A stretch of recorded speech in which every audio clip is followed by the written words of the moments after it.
Cuando mamá entró en mi cuarto, se encontró con una espantosa mancha marrón agarrada al cuadro de la pared. En cuanto la vio, perdió el sentido y se dejó caer sobre mi sofá, pues no pudo soportar un aspecto tan repugnante. Mi hermana Great entró corriendo y descubrió el cuerpo de mamá hundido dentro del sofá y sus extremidades colgando a su alrededor. Mientras tanto, esa cosa continuaba pegada al cuadro y no dejaba de mover la cabeza mientras chillaba. Chillaba sin parar, emitiendo un desafinado silbido que se hacía cada vez más insoportable. La bestia parecía estar a punto de saltarle encima a mi hermana. Aterrorizada, Great gritó lo primero que le vino a la cabeza. Y así por fin pronunció el nombre de aquel asqueroso bicho de la pared.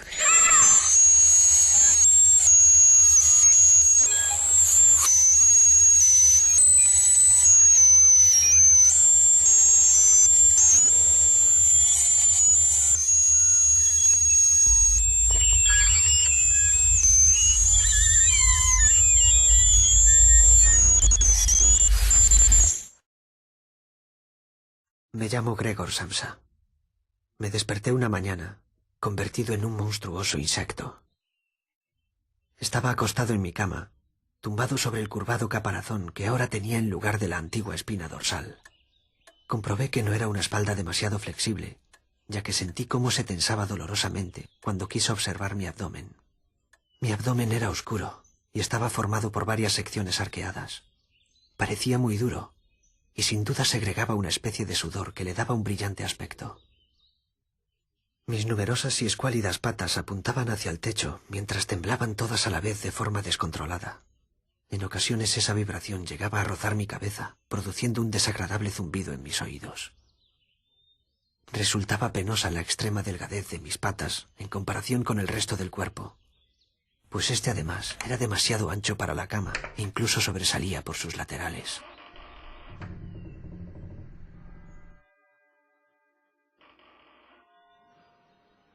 Quise dormir un poco, mas comprobé que no podía cerrar los ojos como antes, pues parecía que me hubieran arrancado los párpados.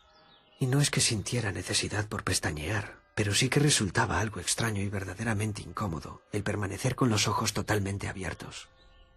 Además, yo estaba acostumbrado a dormir siempre de lado, y mi nuevo cuerpo me impedía adoptar esta postura, ya que lo intenté varias veces, pero me balanceaba continuamente sobre la redondez de mi espalda, y al final terminé cayendo de la cama, y mi cuerpo golpeó el suelo.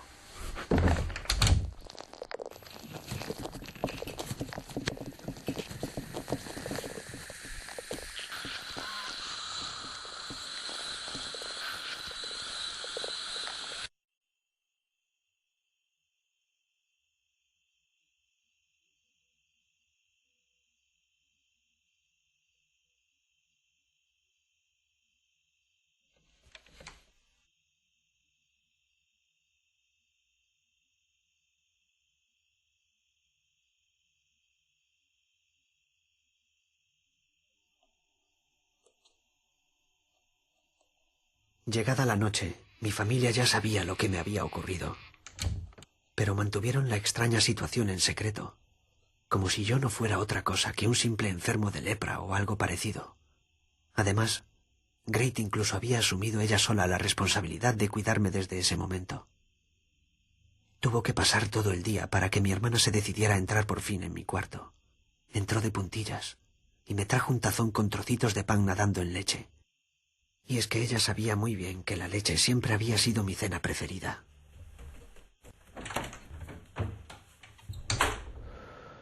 Lo que Great no sabía es que las comidas de mamíferos no eran las más apropiadas para un coleóptero como yo. Y de hecho me entraron ganas de vomitar en cuanto la probé. Así que a la mañana siguiente se llevó el tazón que continuaba repleto de leche. Mas poco después volvió a entrar en mi cuarto con varias clases de alimentos y con la clara intención de que yo pudiera escoger los que fueran más de mi agrado.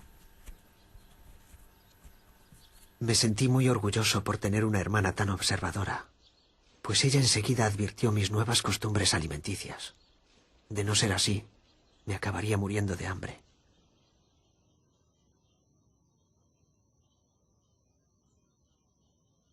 Mi hermana solía tomar decisiones poco premeditadas, que era algo muy propio de su edad.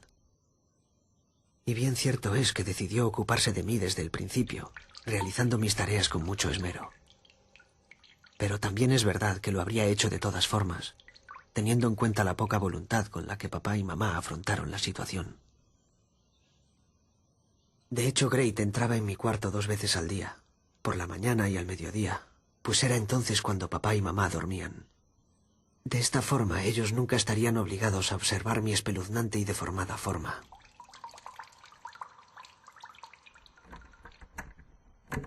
Ahora, cada vez que Great entraba en mi cuarto, lo hacía siempre girando varias veces la llave dentro del cerrojo, y luego abría lentamente la puerta, como dándome tiempo para que yo corriera a esconderme bajo mi sofá. Una vez debajo del sofá, asomaba mis abultados ojos para poder ver a mi hermana durante el tiempo que ella estaba en mi cuarto. Great me miraba siempre de reojo, si bien con cierta repulsión. Pero aún así, aquella mirada me hacía pensar en tiempos anteriores. Recordaba cuando a menudo Great y yo conversábamos, no sin cierta ingenuidad, sobre lo maravilloso que sería que ella pudiera ir al conservatorio de música para aprender a tocar el violín. Pues tocar el violín había sido siempre su mayor deseo. Y aunque ahora no lo tocaba casi nunca, la verdad es que siempre lo hizo con gran soltura.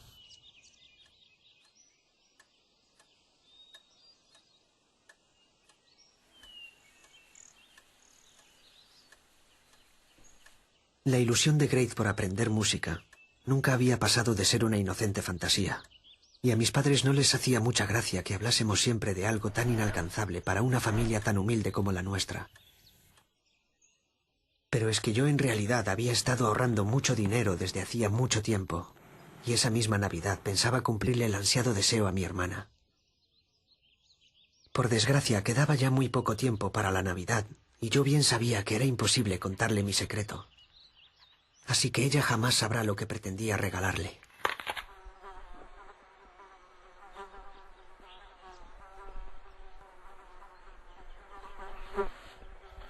Habían pasado ya varios días desde la transformación, pero en cambio Great todavía parecía muy incómoda con mi presencia. Y es que aún debajo del sofá se podían apreciar algunas partes de mi exoesqueleto saliendo por los bordes. Así que decidí cubrir mi sofá con una manta para evitar que ella pudiera seguir viéndome.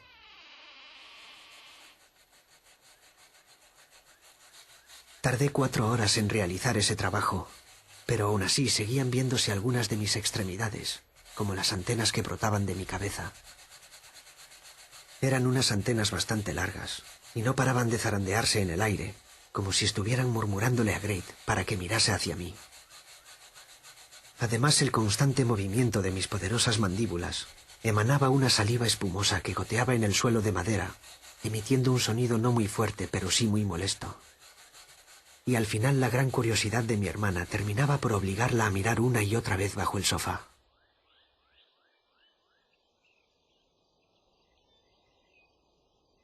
Mi cuarto estaba cada día más infestado, y su hedor se hacía cada día más insoportable.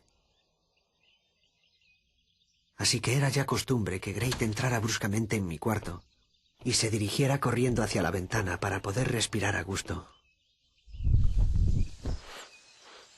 Recuerdo bien el jaleo que armaba al entrar, y muchas veces yo me despertaba de un sobresalto, golpeando mi cabeza contra el borde del sofá. También es verdad que ella no hacía un gran esfuerzo por ocultar el asco que le producía aquel apestoso ambiente. Y además solía pasarse un buen rato delante de la ventana, aun a pesar del gran frío que hacía aquel invierno. Yo no hacía más que temblar debajo del sofá. En cambio, Great no parecía tener mucho frío, quizás porque ella no paraba de limpiar durante todo el tiempo que pasaba dentro de mi cuarto. Y cierto es que yo solamente deseaba que cerrase la ventana cuanto antes. Mas por el contrario nunca se lo habría dicho, ya que prefería morir de frío antes que reprocharle nada a mi hermana.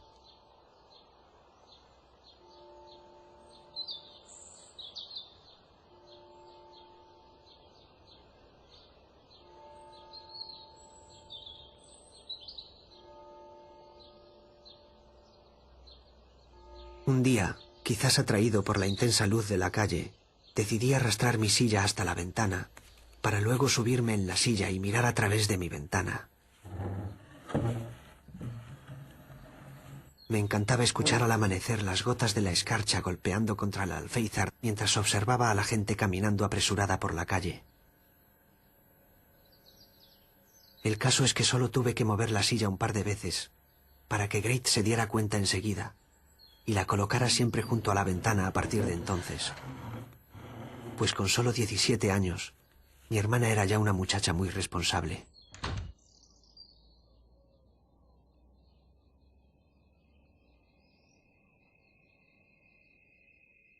Por las noches me acercaba hasta la puerta para escuchar las conversaciones que mantenía Grete con papá y mamá mientras cenaban.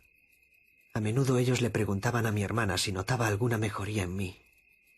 Mamá incluso comentó en alguna ocasión que deseaba entrar en mi cuarto y poder verme aunque solo fuera una vez.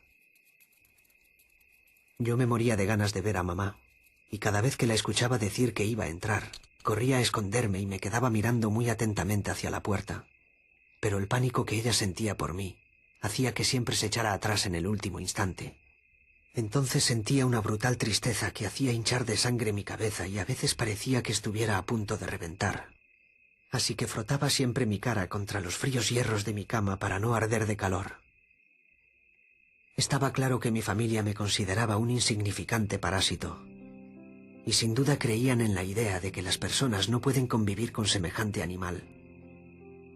Al pensar aquello, no podía hacer otra cosa que introducirme debajo del sofá como siempre, y ojalá mi sofá fuera una piedra gigante que nadie pudiese levantar y mi cuarto una enorme crisálida donde nadie pudiese entrar. Así todos se podrían olvidar por fin de mi horrible existencia.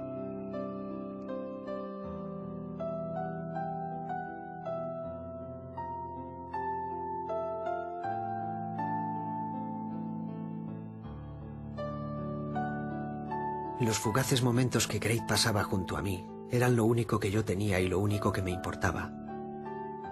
Me pasaba el día entero esperando que entrase en mi cuarto y cuando por fin lo hacía me entraban ganas de llorar. Mi estómago se encogía y me provocaba extrañas náuseas de felicidad. Con solo verla entrar por la puerta, el corazón se me aceleraba y yo soñaba. A veces soñaba con poder acercarme hasta sus pies y tirar de su falda para que ella se inclinara hacia mí.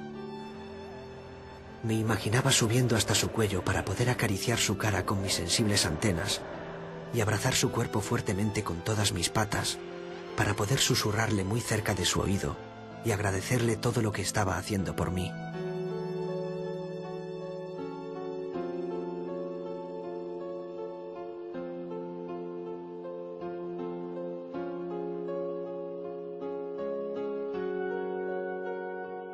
A veces Grete dejaba la ventana abierta cuando se marchaba, y entonces yo salía de mi sofá y corría por todo el cuarto.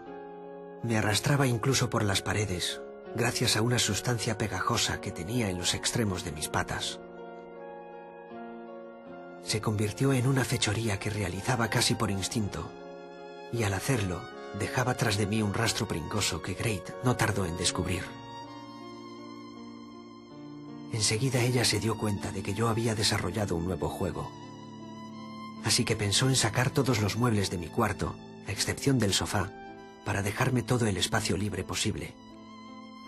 Pero ella sola no iba a poder mover aquellos muebles tan grandes, así que necesitó la ayuda de mamá. Insistió lo suficiente como para que mamá se atreviese a entrar por fin en mi cuarto, y entre las dos fueron sacando los muebles uno tras otro.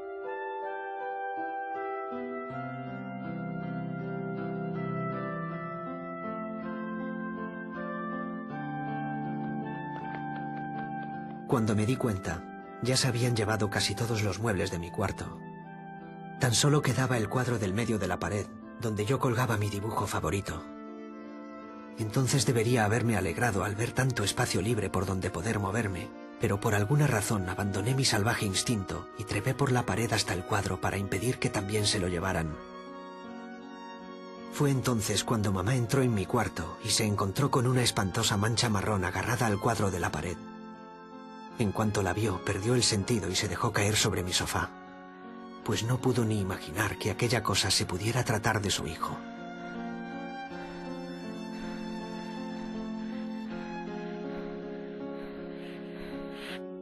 Finalmente Grete consiguió sacar a mamá de mi cuarto, y yo me acerqué hasta la puerta, que habían dejado abierta. Estaba anocheciendo y más allá de la puerta solo había oscuridad.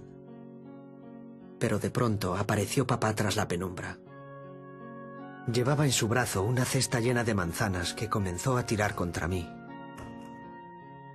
Resultaba muy cruel la impiedad y la rabia con la que mi padre me lanzaba aquellas manzanas. Al final consiguió clavarme una en la espalda y yo me retorcí hacia atrás del dolor. Pero papá todavía continuó tirándome más y más manzanas. La grotesca escena me hizo comprender que yo no era más que un miserable estorbo para mi familia. Debería haber desplegado las alas que escondía dentro de mi caparazón y así salir volando por la ventana. Pero solo de intentarlo me producía un profundo escalofrío.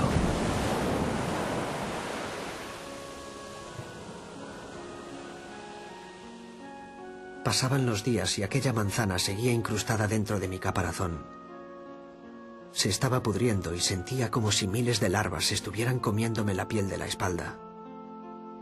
Por tanto, yo no podía hacer nada más que permanecer inmóvil en el suelo, esperando que Great entrase en mi cuarto. Pero ella jamás volvió a entrar, y lo único que podía llegar a ver era su mano cada vez que lanzaba mi comida desde la puerta. Yo había perdido el apetito por completo y por tanto mi cuarto se convirtió rápido en una gran montaña de comida que aumentaba día tras día. Pero mi hermana ni siquiera entraba para recoger las sobras, y es que todo aquello parecía no importarle en absoluto.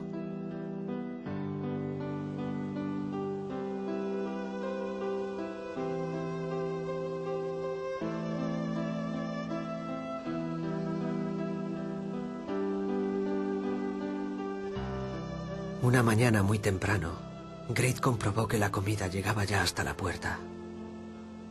Así que entró al fin en mi cuarto, y fue entonces cuando descubrió que mi cuerpo ahora yacía completamente plano y seco.